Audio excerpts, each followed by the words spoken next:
So, despite the 90-day pause on many tariffs that happened here this week, sadly the car ones still remain, at least as of Friday morning here when I'm filming this. But who knows anymore, because it seems like presidential policies change by the hour, at least as far as tariffs goes.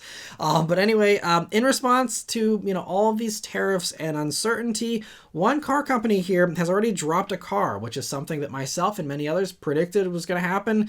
I've been talking about this for several weeks now, but the first casualty that actually proves this is the Volvo S90. So it's built in China, and so the current tariffs, again, happening at least as of this hour, of 145% on Chinese imports, makes it impossible to import in.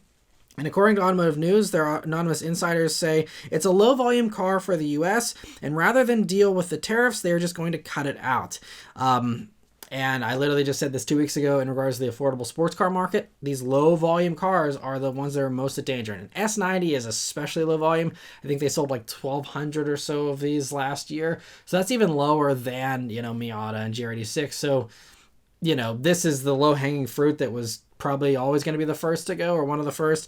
But this shows like, this actually is happening. This isn't just, me spiraling or, pretending like it's all doom and gloom. Like, we're not having S90 anymore. So this is the first example of less choice in the auto market because of tariffs and companies just saying, we don't need to play anymore. The S90 will continue for other markets.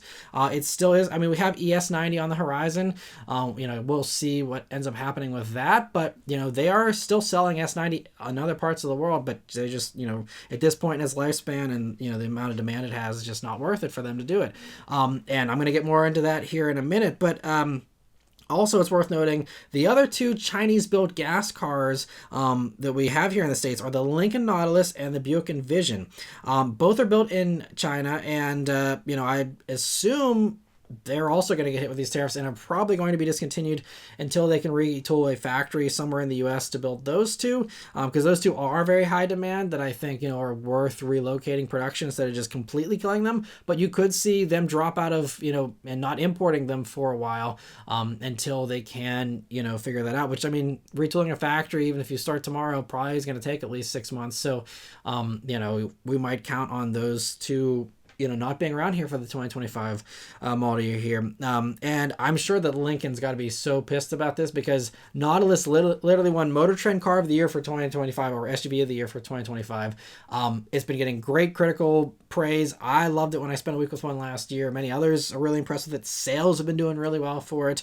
And now they won't even be able to sell it till who knows when, most likely. Again, we'll see how Lincoln decides to play it, and how Buick decides to play it as well. But again, and obviously, again, all this could change by the hour as far as tariffs, but as of right now, not looking good. If you want to get a Nautilus or an Envision, get them yesterday. Like, get them now. Do not wait, because, and I mean, who knows, maybe dealers are already putting markups on them, but definitely don't drag your feet on that.